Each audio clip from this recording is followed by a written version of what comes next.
I've heard from location managers, that I've heard it from producers, that I've heard it from studio execs, is shoot anywhere but LA. And that's kind of been sort of the mantra, for years at this point. And I think what I'm hoping is, with the incentives, with changes to permitting, and with more of these TV shows, and then hopefully with the tax credit, some indies shooting here, that folks kind of get to feel like change is possible and that it is possible to shoot in LA. And there is that culture shift where people are like, maybe I should just really try to figure out how to make things work in California. And maybe even, again, even the film financiers who are very bottom line start to be at least a bit more amenable to that. Yeah.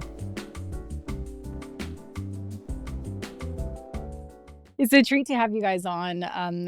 For people listening, they may recognize the Stay in LA name and movement and coalition. Earlier this year, we were lucky enough to have two of the co-founders, Sarah Adina Smith and Alexandra Pechman, on the show, right when you guys mounted this incredible movement so quickly, to walk us through like what it was, why it was desperately needed. And now here we are, 6 months later. What's that math? Yeah, 6-7 months later, with you two lovely ladies. So tell us a little bit about yourselves, when and how you got into the Stay in LA movement, and what is the Stay in LA movement? Sure. Well, it's a treat to be here, first of all. The Stay in LA movement is a grassroots group of volunteers that are filmmakers and small business owners that we all came together when the fires were happening. We all were, suffering from years of not having very regular work between the pandemic, between the strikes, and everybody was stay alive till 25. And then the fires hit January 7th, and we were all like, what do we do now? This is a disaster. So we all kind of, circled the wagons and we're like, what do we do to help? What can we actually do to help? This is terrifying. And I think all of us basically came to the conclusion that what was really the most helpful was jobs. That's how people were suffering the most, be it in the film community or all of the adjacent ecosystems that depend on us.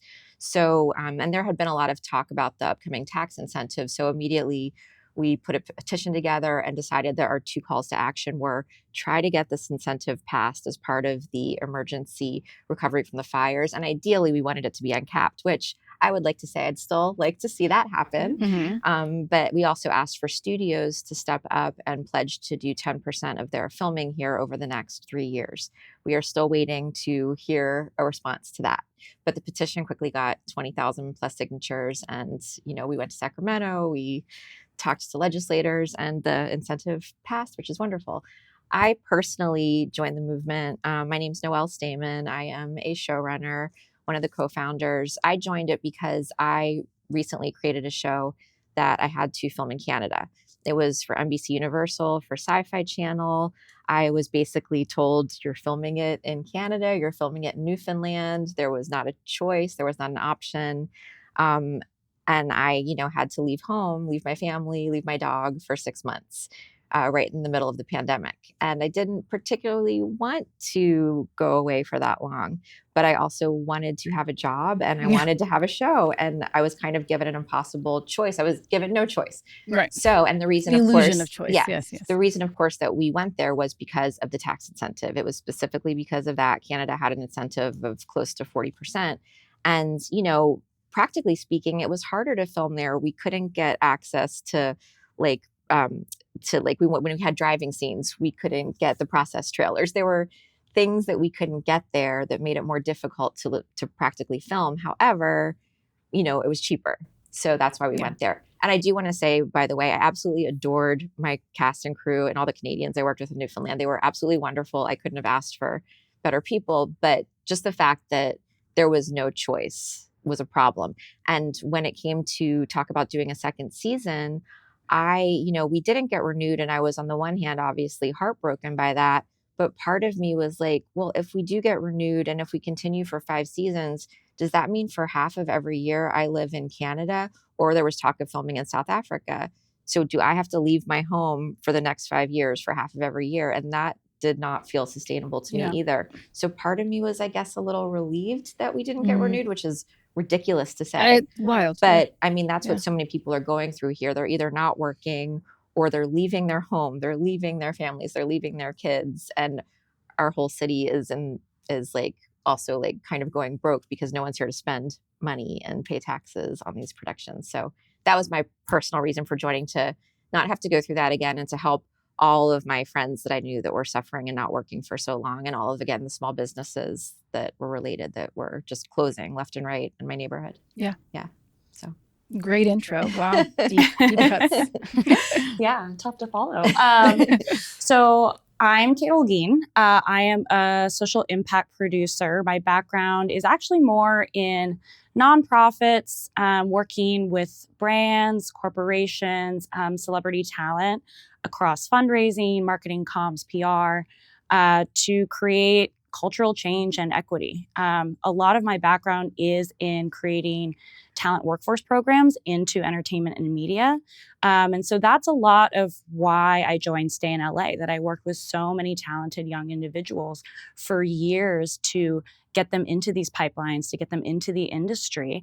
But now, they're showing up in LA, and there are no jobs. And I think the other thing too is, same after the fires, I had so many of my very close friends decide to leave Los Angeles because, the mantra had been survive until 25, but they hadn't worked in a couple years. And with the fires, they kind of said, I think I'm done. And so all these really talented filmmakers, writers, directors, producers started packing up and leaving. So I met Pamala, actually, who's one of the other founders of Stay in LA, at a women's social impact advocacy night, where she talked to all of us about the tax credit and kind of what was at stake.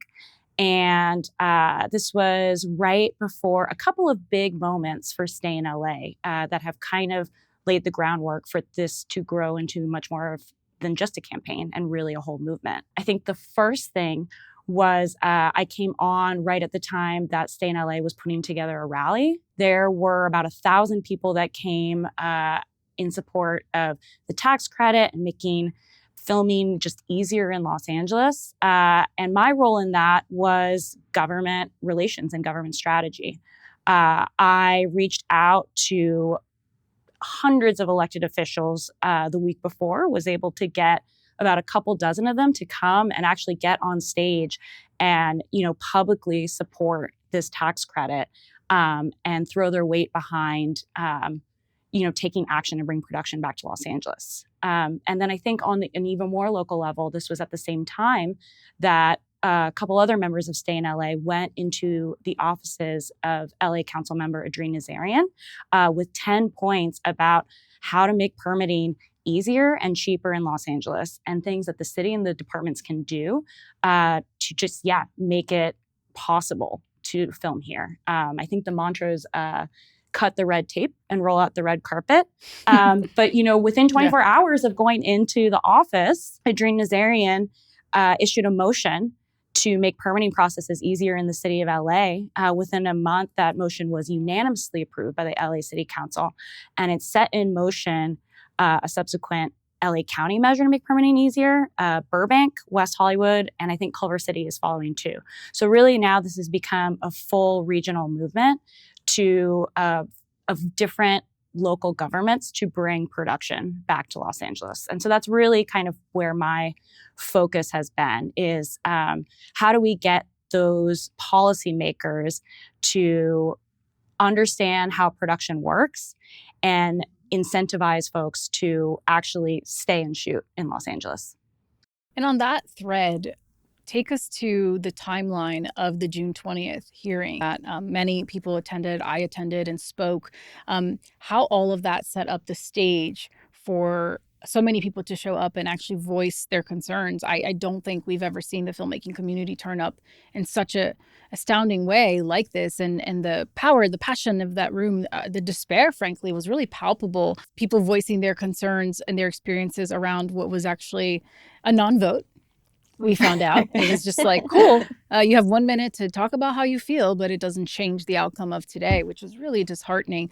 But I'd love just to kind of, for the listeners, walk us through how we got to that moment and what the outcome was of that hearing. I think one thing that I want to say to kind of set the stage is a lot of our work has been so when we talk about this motion that this LA City Council created to streamline permitting in Los Angeles, they called upon various city departments that touch production. So that's parks, that's police, that's fire, that's the Department of Transportation. We have had extensive conversations with all these agencies, and one clear through line through all of them is that they understand what the issues are. They want to make production easier, and they love their jobs, and they are willing to take accountability and responsibility for the pieces that they can change. And they also understand where, city council needs to change legislation, or maybe the city attorney's office needs to change, the legal processes by which something gets done. But they are very much part of this process and in the fight to bring production back. I think, so Film LA is also mentioned in this motion. Yes. And I had noticed, even leading up to this hearing, in conversations that we had with them, interviews we heard with them, that everything was not necessarily their responsibility. And that's true to a certain extent, right? They're not in charge of setting a lot of the personnel rates for police or fire. They're not in charge of the permitting turnaround time in parks. But it's gotten so bad in the city of Los Angeles that if you are not part of the solution, then you're part of the problem. And I think that was kind of the momentum that really built behind this Film LA hearing, is that it feels like we are now at this point where we've truly built a coalition across studios, across unions, across independent producers, folks who work in the industry and have for decades, small business owners even, really fighting to bring this industry back. And Film LA has the platform and the voice to really be part of that change. And it is so disappointing to have them feel like time and time again that they are sort of saying, these are not things that we can change, and we're not really sure what we can do, and we're sorry.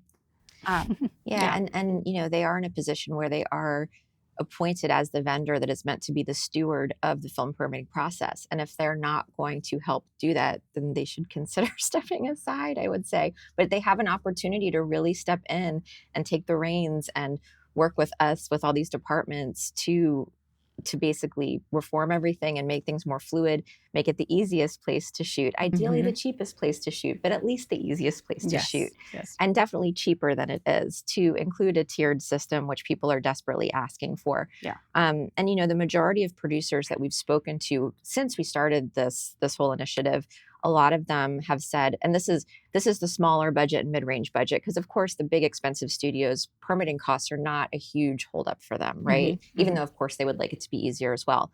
But for the mid-range producers, the small-scale producers, the commercial producers, documentary producers, their roadblock consistently to LA the past chunk of years is the permitting process. That is why they don't film here. It's too expensive. It takes too long. It's too cumbersome. The software takes forever. You have to reapply again if something needs to be changed.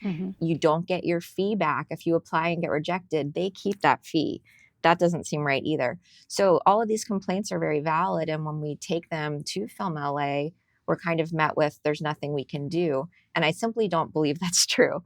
So with all of that being the case, when they were up for renewal, we did make it known that renewal was happening because in city council and local government, as part of the California Brown Act, it is a public right to come speak at these hearings. And people had every right to come give their 2 cents on this renewal. I don't think Film LA was happy about that, but this is a democracy and they are a government vendor and they should be happy to participate, and they should welcome the opportunity to talk about why they think they're doing a good job. And they resisted that. And I have to question why that was the case too. So as we said at the hearing, I would love to work with them. I would love for them to step up to the plate, rise to the occasion. They have every opportunity to do that. And now it's simply on them because all these other departments are stepping up and rising up to the occasion that Kate and Kale have been talking with. So that's sort of how we got to June 20th. And you saw the turnout. It's not us, right? It was like 300 people. I think Film LA thought it was us. It's like, no, this it was is the whole community. town. It's everyone is paying attention because we're all impacted. We've been impacted and we're all linking arms to be solution oriented. But you could feel like I said, the despair, the rage that isn't at Film LA. It's at the situation that we've found ourselves in over the last 5 years. And I do feel like people were sort of, redirecting a lot of their frustrations and saying it's all Film LA's Right, fault. yeah, And it's right. like, that's not No, the no, of narrative course either. not. But this rhetoric that we were all trying to abolish Film LA, which is some of the conversations I No. heard, Yeah. it felt this like us versus them. And it's like, Yeah. absolutely not. We're all in this fight together. And the more that is what's being put out there, the less space we have to actually make change, which is what we all want. Exactly. And it's as much as it's not all them, it's also disingenuous for them to say none of it is them. Correct. Yes. And that is the And problem. my frustration is that if they have been the de facto permitting agency in Los Angeles for Decades. 30 years now, Yeah. 30 years since 94, Mhm. and so 95 actually. So since if they have been ineffective and unable to cut through some of that red tape, to advocate on behalf of filmmakers and location managers and the local producers who are saying, hey, this isn't working for us. This is too expensive. These fees have gone up when production has gone down and everything has gone up. How is that sustainable? But I don't see them actually coming and saying, hey, we see that this is a problem as well, and we want to find a way to solve it, right? So that's the part that I don't get. It's like, well, you see that this is a problem. You have these extremely high salaries considering where does this money go? And if you cannot advocate on behalf of us and you're the third party middleman supporting us, then either let us know, because look at the power of what Stay in LA was able to do in 6 months. Imagine if they came and said, hey, here are the blocks we're finding with the city, with these stakeholders, help us show them, because there is a disconnect perhaps between in the pipeline, so that they can understand why this is dire and we can link arms and go together. They are saying that there's changes they want to make, and we're all watching to see what that's going to be. And they will be on the podcast soon, and we will also dive into this topic with them, which I'm so excited. Yeah, and we're meeting with them as well. Yeah. Like we welcome the opportunity for them to step up, and I would love it if they wake up tomorrow and they're like, let's solve this in 6 months. Wouldn't that be amazing? Go do it. Like, Wouldn't that be go do it. amazing? Yeah. And Great. it's just wild, because it's like, this is our city, and this is production is the third most lucrative industry in Los Angeles. That counts for something. And I think regardless, removing all of this, removing even the fires from it, like from a pure financial perspective, why haven't they really been paying attention to that in a way that evokes action? I think you're touching on something that is a bigger question, right? That why we didn't really see that much action or momentum until this year in terms of advocating and fighting for the future of our city. And I just think sometimes things have to, unfortunately, get so dire that folks have to stand up and say, we're not going to take this anymore. And I think that's kind of what happened at the Film LA hearing. I think that Stay in LA has gone beyond a campaign and become a movement, because we've hit a nerve that's, touches people everywhere in terms of, who is going to fight for our rights? Who is going to fight for our jobs? Who is going to fight for our businesses, our local economy? I think that the LA City Council finally got it. That's why they did the motion. LA County finally got it. That's why they did their motion. This is a changing landscape. And what may have worked in the past for Film LA isn't working now. And so that's really my question. And that's kind of the question that we were raising leading up to the Film LA hearing is, in this changing landscape, what are you doing to fight for the future of filmmaking in LA? Because the contract as it is and the processes as they are not working anymore. If people are still losing their homes every day, losing their businesses, losing their jobs, clearly the way things are, status quo, is not going to cut it anymore. So what are you going to do to stand up for your clients at the end of the day? Yeah. Simple question. That's it. We just had a big win with the incentive going through. We went from 330 million to 750. Yes. Yes. I know it was a challenge for the state to push this, but I'd love to hear how you think this win helps set up at least part of this motion towards change, and in comparing it to other high tax incentive states like New Jersey and Georgia, like where do you think that puts us in really being able to keep productions here? I mean, I think that it definitely now makes us competitive and means that the conversation can happen. The one that I didn't get to have before going to Canada. I think now there can be a conversation. And it's a combination, obviously, of the new $750 million cap. But a big part of it, at least from my experience, is now that the incentive percentage has gone up to 35% in Los Angeles and 5% in outside areas. that is what actually gets the conversation to the table, gets us competitive. So, even if, for example, some of the cost of filming on the ground might be a little more or a little cheaper in certain other states, it's now maybe going to be somewhat negligible where we can make an argument to film here, particularly if the project takes place in LA. We can maybe finally film LA for itself again, which we should have been doing this whole time. I just watched the new Naked Gun movie, and afterwards, me and my husband were like, "Oh my God, they shot in LA!" And then we looked at the credits, and we're like, "Oh no, they shot." Where was it? I didn't. They did some days in LA, some okay. iconic exteriors, but that whole sequence in the third act downtown outside the arena was, I think, in Canada somewhere. Yeah.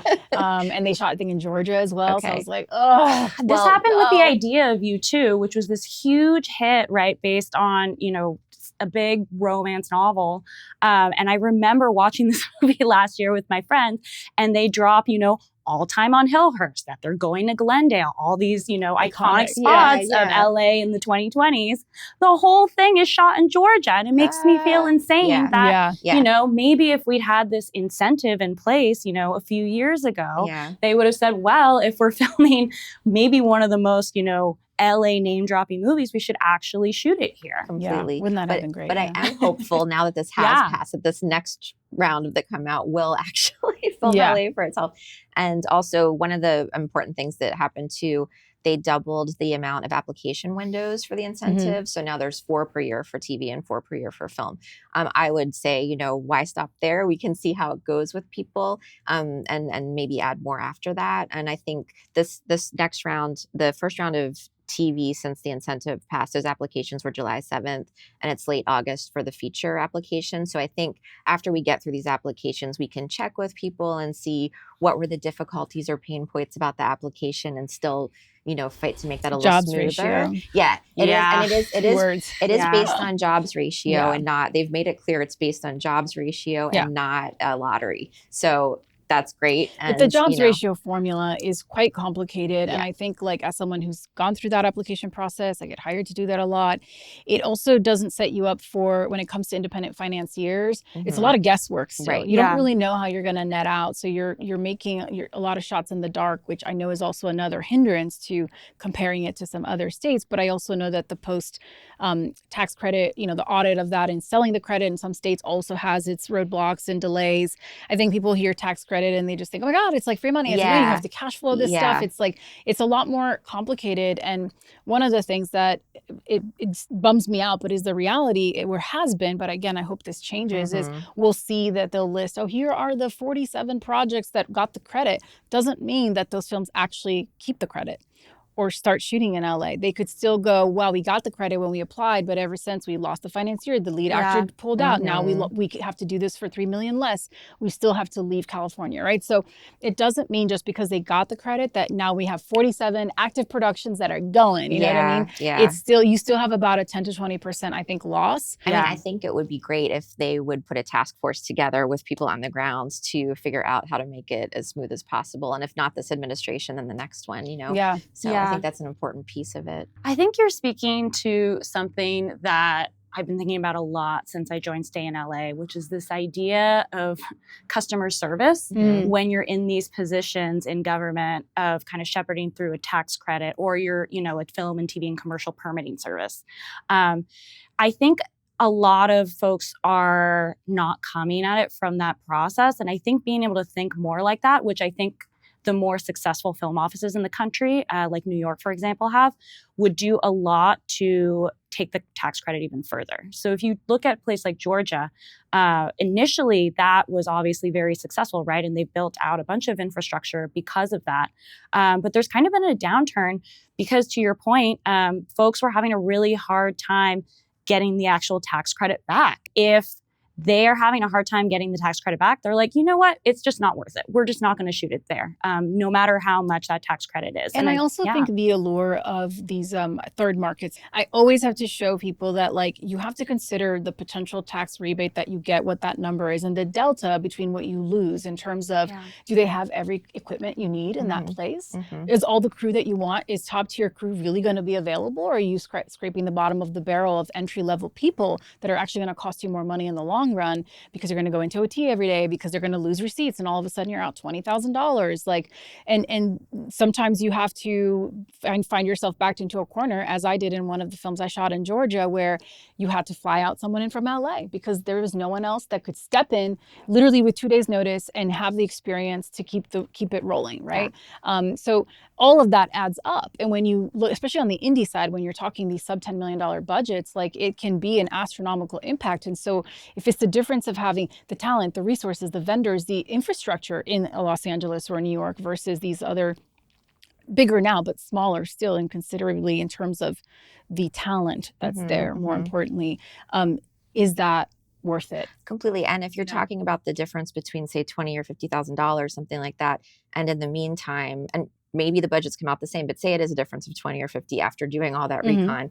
In the meantime, you've made everyone's life so difficult to film this thing. And I think the sort of quality of life and people's health is completely thrown out the window in these decisions. And I think that's very problematic as well. And I want to say that on the record. I know this is a financial business, but people should not leave films being sick. This industry has like a lot of amnesia for the past, but we saw very quickly how during the pandemic, when we had to throw millions of dollars in and all the P&E and all the, not P&E, what was it called? The protection. It's called PPE. PPE, When we had to throw all this money at like PPE and testing and monitors, like somehow millions of dollars appeared from nowhere to make that happen. And if you had to shoot in a 10-hour, like, people were able to figure out a system that worked very quickly.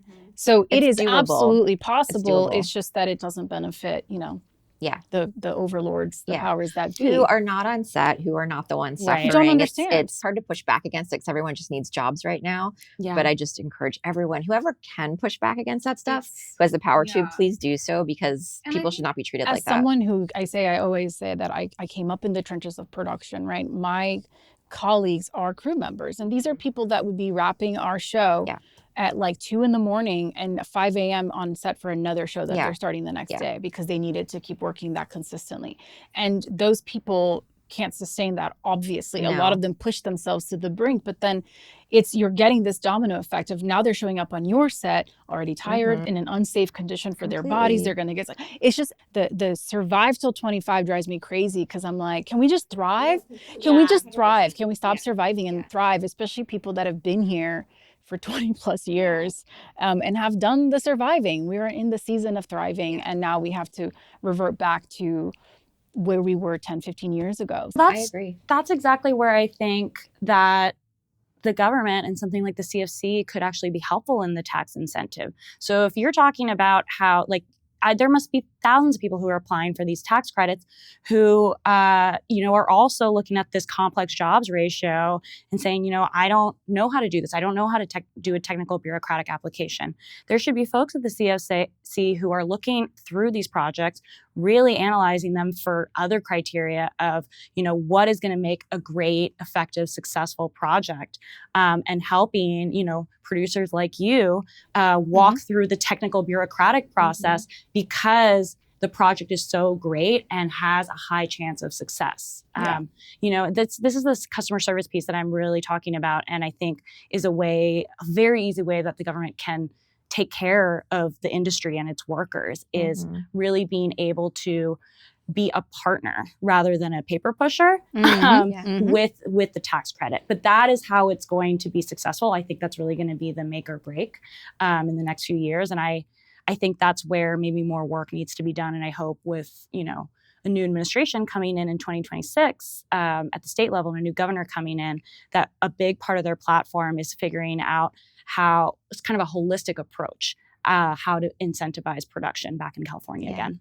And I feel like we should all have those conversations with this team early. Yes. As soon as we know who it is. Yeah. It's wild to me that we have like game shows that are leaving to Ireland when it's like, okay, what? Like, this was here. And actually we're shooting live from, Sunset Las Palmas, where you walk through the halls of these sound stages and the iconic shows and that have come through here, and the talk shows and the game shows that have existed. My husband saw a sign for Jeopardy when I was walking in. Do you think that we're going to see less of that with this new credit, truly, especially when it comes to these shows that aren't frankly that expensive to shoot? I think possibly just because of sort of the social pressure of it right now, we might get some returning. I talked to a producer the other night who said that her friend at one of the studios said that like with these new incentives with the game shows, they think that now maybe they can like grab their pencil and do some math and make it work. So I do think that sounds encouraging. Maybe that plus the social pressure will bring some of the game shows back. Again, California having this tax incentive is a great start. I think all the work that we're doing in LA to make permitting easier and cheaper is also important. But you're talking about something that would look more like a federal incentive, which I actually do think we need, and I think needs to be a priority. Our number one export for almost a century now has been culture, and I think that the calculus has changed, that it can't just be a given that it's going to happen here. Folks are leaving for other places because they have nationalized healthcare, so they don't have to factor that in when they're paying their workers. And cost of living is just cheaper, so they can make the bottom line work. And obviously, an incentive in California, like Noelle was saying, is going to help.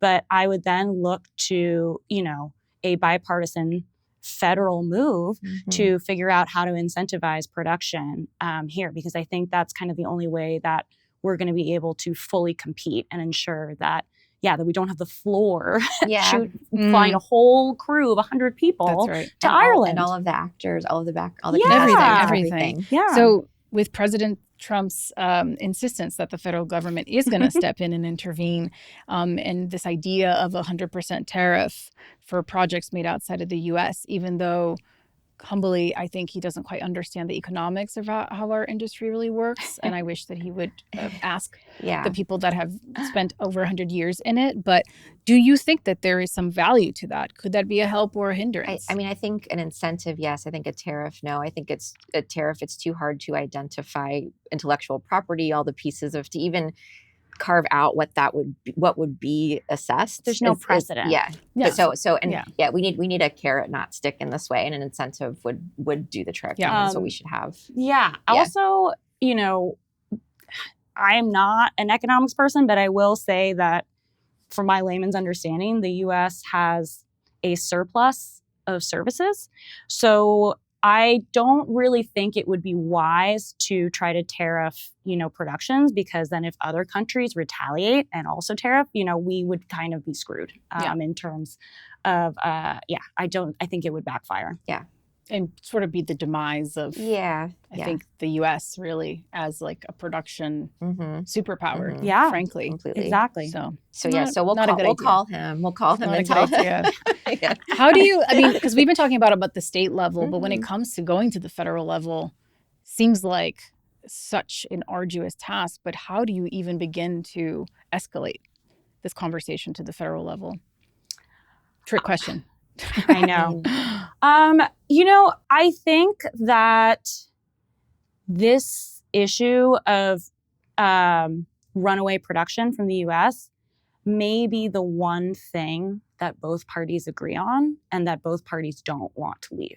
And so I am optimistic in that sense that there, again, would be a bipartisan effort to put together an incentive, because it really benefits us all, and it really hurts all of us if production continues to leave. I think, what that will look like in effect, I don't know. I don't have an answer to that yet. I know that there have been some minimal tax credits already at the federal level. That I think were in effect already and were just continued, correct? Yes. Yeah. But I'm not sure the percentage for what the bill name was. Well, I guess I wonder there are already organizations, coalitions like this that could come together to form a bigger wave to then be able to talk to folks at the federal level. Yeah. Oh, yeah. There are similar organizations to ours, certainly in the Bay, New York, probably Chicago too, since that's become kind of the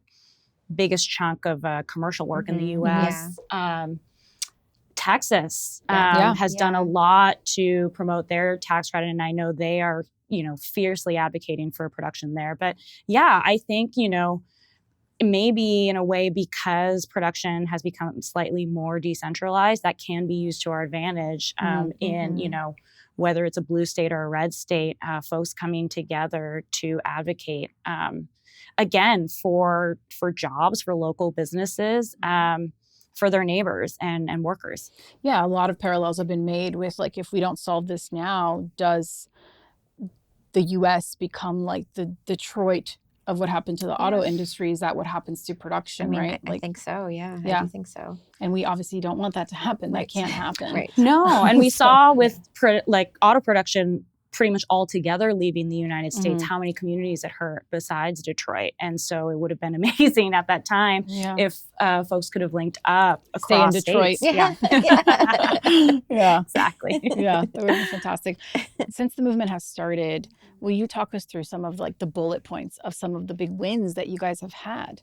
Since our rally, which was the first weekend of April, we've talked with over 60 elected officials and legislators and their staffers at the LA City level, LA County, the 87 other cities that make up LA County, which is nuts, assembly members, state senators, and then members of Congress as well, advocating for our industry and, incentivizing bringing back jobs. I think that through that, some of the biggest, as I mentioned, wins have been around these motions to identify where cities and counties can make permitting cheaper and much more simpler. So LA City's in progress, looking at their different departments and fees and figuring out how they can bring those down. Same thing with LA County, Burbank, West Hollywood, Culver City to follow. And we're hoping that this really just creates a larger movement across the region of all these different jurisdictions to, just make it easier and also align permitting processes across them, because I think that's another big challenge that, if you're shooting in mid-city and then all of a sudden you want to creep over into West Hollywood, you should not have to go through two completely different permitting processes. You should not have two completely different processes for getting police or an FSO, figuring out ways that these cities can work together. And I think it's an interesting and opportune time to be doing that, right? Because the city's doing so much around LA 28 with the Olympics coming, and the region needing to, I think really coordinate to make sure those are a success. And so I'm hoping that in the same way, though I hope it happens faster than 2028, but that the region is able to get those permitting processes. And it's gonna save their staff a lot of time too. It's gonna make everyone's lives easier. So that's a real benefit. And it just feels great to hear, for example, a location manager that said that our sort of effort has gotten more done in these few months than has happened in the last 25 years with trying to change this stuff. That's so great, that feels but depressing. incredible No, as well. I mean, I think the big thing that came out of the Film LA hearing for me was to hear from workers in the industry and location managers who I didn't know, either at the hearing or in my DMs after, just saying, thank you for standing up for us. It feels like for the first time in years that there is actually a shift in the universe and momentum. And it feels like, even though, maybe that they weren't happy with the outcome, it feels like things are actually changing, and it feels like, we are not doing business as usual. Yeah. A couple of my location manager friends also said that, because they're on the front lines of dealing with the permitting process and the city and the stakeholders, they're so exposed that they can't fight these battles in the ways that producers can, or that movements like because they don't want retribution. Because they don't want retribution. They don't want to ruin their reputation. They have to have an in with the community in a completely different way. And we rely on them to be able to do that for us. And so that was the gratitude that I felt of, like, this isn't just location managers like stomping and saying this isn't working. It's like so many different people from different parts of the industry essentially saying the same thing in their own perspective, and how helpful that was. And it's also an issue around new filmmakers and diverse filmmakers and different and low budget projects that don't have, like, the fight for the tiered system, for example. Like, all these emerging filmmakers should have an ability to get permits and make their projects to now. It's impossible to do it now. Will you without just say a little bit about what that tiered system is, what we want it to be, rather? Sure. I mean, well, right now, any size budget, whether it's a big budget studio project or an indie film or an emerging director's short film, they pay the exact same permit fees, which is completely insane. Which is up to how much now, isn't it? Like, well, the $900? application process is, I think, $950. Is it something like that? It's in the 900s. It's a but non-refundable. Non-refundable. And $950. that's just the initial fee. There's it piles writer on top fee, of that. things change. all of it. Completely. All of it. So, and most other cities that you go to and states that you go to absolutely have a tiered system. The only tiered system that we have is one for student films and then everything else, which is just unreasonable. And I think that it's, it's creating a situation, like we talk about all the loss of DEI and all the loss of new people trying to get in the business in the pipeline. We need a tiered system to combat that. Otherwise, you're just going to have the same studio films being made, the same people who have the money to spend, and the rest of us are completely left out. And what also worries me is that from a producer perspective, especially if you're emerging, you are then putting on the liability on yourself. Yes. I get this question a lot of like, oh, I'm about to do this thing. Do I really need a permit? I'm only doing this and I'm really doing that. And I'm always like, if something happened as the producer who's doing this for experience and for credit, like, do you want to be liable? Because that's kind of what you're potentially exposing yourself to. And it's unfortunate that people have to even ask that question because, again, there is no shouldn't be a support. question. Yeah, it shouldn't be a question. Well, and again, I think this came up when you talked to Sarah and Allie, but in New York, if you're just filming in a public space on the street with a small crew and on sticks or handheld, but without trucks and everything, you don't need a permit at all. You don't even have to let them know you're filming just like, anything. good luck. Yeah. And New so York. That's how it should be. Yeah. Why can't we have that here? Absolutely. And we could have that here, but we could. It could be a discussion at least. Yeah. No, I mean, there's just, I don't know about you, but all of my friends really cut their teeth on, indie films and commercials. And without having those here anymore, where are young people going to be able to learn the skills they need to build a career in it? And that's kind of a lot of the work that we've done and where we found a lot of common ground with, again, elected officials, is that they really care about jobs programs. And so we're telling them, you don't have this very important jobs program and this pipeline into one of the biggest industries in this region if you don't cut the fees and make the permitting process easier. You don't have a new generation of talent coming up. And that's something that we found has really resonated with them and kind of fired them up to take action as fast as possible. Yeah, I want to give a lot of credit to all the legislators that we've spoken to on the local and state level. We found that there was a lot of education that needed to happen because clearly they don't work in film, so why would they know all that? Yeah, exactly. But they were across the board, I would say, incredibly receptive. And once they understood what was going on the ground and how local, communities and film and small businesses were hurting, I think they all stepped up to help. And I found that to be really encouraging, especially when you look at like what's happening on the national level. The fact that locally and statewide we've had so much support has been and wonderful. That's where it starts, right? That's where the real impact is felt. But beyond that, I know you guys have had some like famous actors and filmmakers who've joined the movement. Talk a little bit about that and like how that support from the top, what impact it makes and the difference and why it matters. It's really helpful simply because they obviously have so much visibility. So when they step up and talk about us, we get eyes on the whole situation. But we've had one of the first people was Noah Wiley, wore one of our T-shirts on Entertainment Tonight. Nice. He's nominated for the Pit. That's incredible. Was shot here. Was shot here. Honestly. And we also had Hacks did a shout out to us. They had some dialogue in one of their episodes about the tax credit. Oh my God, it was which so was incredible. fun. Yeah. And then Paul reshared it, right? Paul reshared it. The hashtag stay in LA. Nice. So that was great. We recently filmed a testimonial with Rob Mack and David Hornsby from Mythic Quest about them filming at Casa Vega for a day, which helped save the restaurant and keep it open. So, technically where I got married, fun fact. Really? Yeah, that's where we signed our marriage papers. That's incredible. So we got married An in Costa Rica. institution. An institution, a classic. And this just points, it was crazy that place was ever in trouble, right? That is not a restaurant that you would think would be in trouble, but they were. But having something filmed there for a day kept their doors open, which is incredible. So Rob and David were kind enough to film a testimonial that we'll be putting online soon.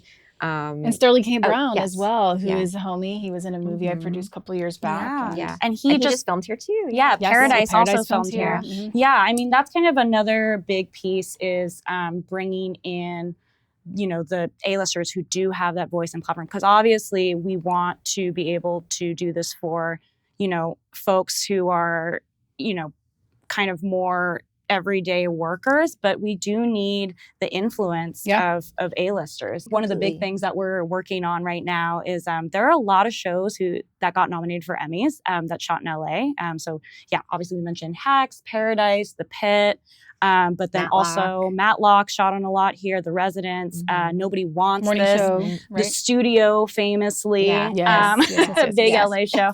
And so we are sending pins to kind of all the big showrunners and talent from those shows, stay in LA pins, hoping that they'll wear them on the red carpet or as they're doing press ahead of the Emmys. Because if anyone sees this and wants a pin in that category, please let us know. No, because I think it's so important to have these folks really advocating because they are the only people that the studio execs will listen to.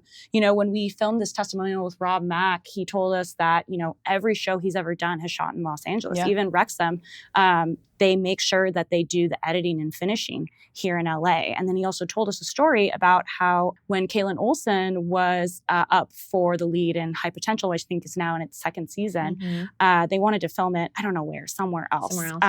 And Caitlin said, you have to film it in LA or I'm walking. And they said, too bad. And she said, okay, well, good luck. And then, you know, 24 hours later, they call her and they say, you know what? I think we can actually make it work. I think we can find a couple millions lying around. But that's what we need also, you know, we need the folks who can influence the decision makers at the studios to really advocate for shooting here. And it's clearly done so much work to keep production here when those A-listers are doing it. And I do think the responsibility is it's all of our jobs, but on these higher budget productions where again it's not a big hit necessarily to their budgets. Sure, wouldn't they like to save money and have a lesser bottom line? Don't we all? It's still a business, but on the indie level, I can say that like that's where it becomes really challenging because sometimes you're backed into a number of what you have to make it for because of distribution and the market and who's in your cast and how much you're actually going to make. Right. And when you sell the project, that it puts you in a position where even if you have these like A-list actors who really want to shoot it here, sometimes the financiers are really making the call because they're the ones really putting themselves and taking the risk. Right. I mean, we saw The Substance, like blew my mind that film was shot in France. And we had one of the EPs on the show and she said, you know, it was a difference of putting all of those extra $1 million on screen or not. And the filmmaker, of course, chose to put it on screen. And the way that she shot it famously needed extra time because she was very particular with how she wanted to grab some of those beautiful images. But it's these iconic projects that could and should be shot here don't even stand a chance when it comes to the more independent side. And you have to have those conversations early on. But even with Demi Moore, it's like she couldn't even make that happen, right? And maybe they tried, but they couldn't make the numbers work. So I do think it's a twofold where if we can have the studios and the heavyweights with the real money, the big dollars, making that push, then it allows like if some indies do have to continue to leave to make that economic make sense so we can continue to have a thriving theatrical model, then we can eventually net out. You know what I mean? So that's my hope. Anyway. No, not that I want shows to leave, of course. No, but of course, things should always also film other places. It doesn't all have to be here. But like you said, if enough films here, it will net out. And if it's based in LA. If it's based in LA. It should be shot in LA. And, you know, the studios and streamers are based here. And I think, yes, it's a business, like you said, but I also think that they have, you know, an ethical responsibility to their employees, who most of whom live here. And they have a civic responsibility to the city to put money back in the place where they're headquartered. And I want to say to studio executives and such, like, if you can, fight for this too, because guess what? Your jobs might be going somewhere else too if you don't stand up and fight now. And I do think, you know, studios do have an opportunity. We'd love to see one of them step up as sort of a hero and a leader in this, to say, we want to film more things here. We want to help our community. We want to help our city. And we're hopeful that one or more of them will kind of raise their hands and do that, especially now that we've gotten the incentives passed. It's like, we've filled the well with water, so come please drink it. It's time, you know. I think it also speaks to a culture change. So the, you know, saying that I've heard from location managers, that I've heard it from producers, that I've heard it from studio execs, is shoot anywhere but LA. And that's kind of been sort of the mantra, you know, for years at this point. And I think what I'm hoping is, you know, with the incentives, with changes to permitting, and with more of these TV shows, and then hopefully with the tax credit, some indies shooting here, that folks kind of get to feel like change is possible and that it is possible to shoot in LA. And there is that culture shift where people are like, maybe I should just really try to figure out how to make things work in California. And maybe even, again, even the film financiers who are very bottom line start to be at least a bit more amenable to that. Yeah. And also get to hopefully have some pride in getting to Yeah. stay Yeah. where where all of your employees' families live and where you Yeah, live. I mean, and, there's a magic here, right? Yeah. People like leave home to come here Yeah. for a reason. Famously, there's some generations of crew and craftspeople that have been here, and Oh my filmmakers gosh. certainly. But most of us, I think, like leave home to pursue what Los Angeles has to offer, what Hollywood has to offer for storytellers. And I think that is, we can't lose sight of that. And I think we have an opportunity right now to help rewrite that narrative of the cultural export that is Hollywood beyond just like the entertainment industry, but particularly here. And how we can, I think, engage and activate younger folks coming up to really take ownership of that, almost in this like baton passing with young folks like coming out of school and graduating and entering this job market. Like I get the question a lot of like, where do I start? How do I break in? And how do I create a career for myself now? And I'm often like at a loss for words, because we know that times change, and what worked 20 years ago works to some extent, but not to the ways that it did. There was a bit of a path or a formula, and now it's sort of like a new dawn, a new time, and that is exciting because it can mean anything is possible, but is a very real reality that there is just less opportunities now, less job, like even forgetting production, just even desk jobs. And with production companies and studios, there's just less of them. So what advice would you give to younger folks who are, don't do it, run away? I would never say that to anyone, because I feel like I would never have wanted someone to say that to No, me. I know. I'm but teasing. I mean, your point is well taken. I mean, but no, it is hard though. It's hard for me to also talk to a young person and be like, it's going to be fine, because I can't guarantee they're going to get a job. I always tell everyone, make sure you got some different irons in the fire. Like, I'm not saying like study something else, but, get a couple different jobs going. Make sure to cover yourself while you take your big swings. I don't know. We are sort of an industry full of dreamers and collaborators. And I think like out of chaos comes opportunity. And while there are not maybe as many jobs, there's, I think, new ways of doing things are going to rise from all of these ashes. Yeah. So I think it's kind of an exciting time to, if you are a young filmmaker, to be like, well, what do I want the future to look like? What kind of projects do I want to build?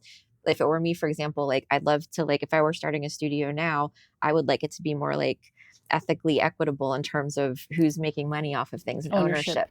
There's just so many opportunities. A new United now Artists. Yes, exactly. For the 21st So we're just like century. kind of going back to where we were 100 years ago. Time is a flat circle. It is cyclical. Yeah.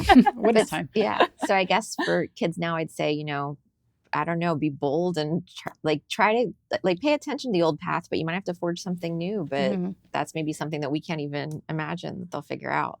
I was thinking about how there was a huge change in the 50s with the studio system, and then again in the 70s, and then again in the 90s. And so this industry has been through all sorts of crazy changes. And I think the benefit of being young versus, kind of having been in the business for a long time, like us. They're not tired. No, we're just like, how much longer till we thrive? I know. Is that there? I know, right? Just like, no, but I know.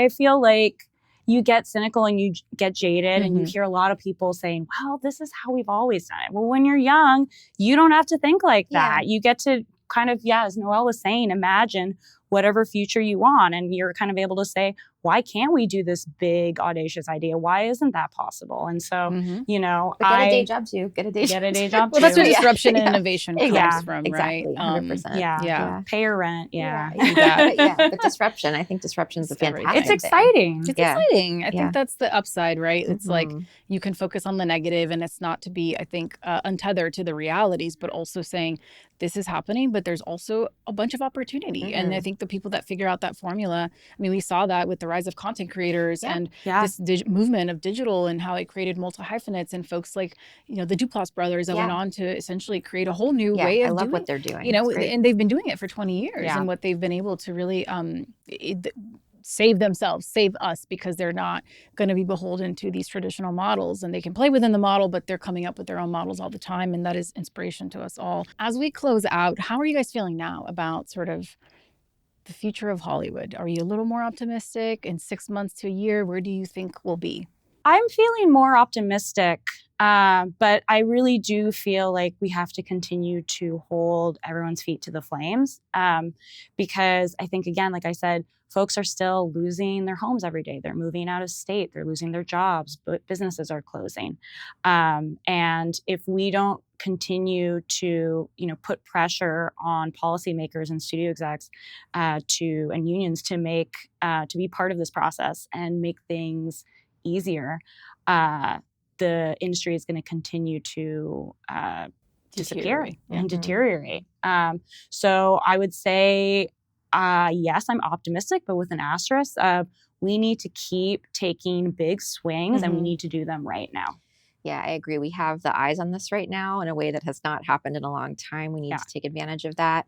I am also optimistic because of the gains that we've made and the fact that I've never seen the community come together the way it has these last 6 months. It's been incredible. So I just, welcome any studio members, any other volunteers that want to join the fight, the unions, like everyone, please step up. It's an all hands on deck. Like it's amazing that we have, I don't know what number you guys are at now in terms of like Stay in LA members, but it's a tiny microcosm. Everyone needs to show up and do their part, and they should be contacting you and finding ways to volunteer, or to even within the lanes that they occupy, how can they be perpetuating this conversation and holding all of these stakeholders that we talked about today accountable. So let us know, where do they go to find you? So they can come to our new and improved website, which is gorgeous. StayInLA.org. Thank you. Pamela made it. I want to shout out to Pamela. Yes. But StayInLA.org, there's a volunteer button. Click it. Let us know what your specialty is, what you're interested in. And you can also follow our Instagram, which is at StayInLA2025. Both the Instagram, and once you sign up to volunteer or for newsletters, we'll keep you posted if we're going back to City Hall, for example, and need bodies to show up, like things like that. So I think I would really push that piece of bodies in the room. Yes. You were at the Film LA hearing, and that was electric, having hundreds of people in the room. That actually really matters to elected officials. We have found out, to City Council, to the County Board of Supervisors. When they see a lot of bodies in the room, they know that something is a priority and they need to act on it fast. So, if we put out a call and you have maybe like a couple hours in the morning, you don't even have to give public comment, but just show up. Numbers really matter. And so, even if we have also a new text alert system that you can sign up for, where we'll be pushing out information about these things. So I think that's a really small but powerful way to show up, even if you don't really have time to volunteer right now. And I mean, it feels great to be in community. So I can promise these people, when they come into this room and are surrounded by 300 like-minded people, they will have an incredible experience. And it's a great way to network as well. Let's talk about that. If you're a young person looking to break in, it's a great way to meet people who are aligned, mission aligned. So I just want to thank you both for taking the time to talk to me today, to talk to us and share all of the exciting things you guys are up to, and for really being a part of leading this movement, this very women-led movement that is really making waves in all the right directions. And, we're here through the podcast to continue to be an ally and support and whatever we can to amplify the message and show up where we need to show up. And so, you can count on us. Thank you so much for having us. And thank you for continuing to show up. Yes. Yes. My pleasure. Thank you.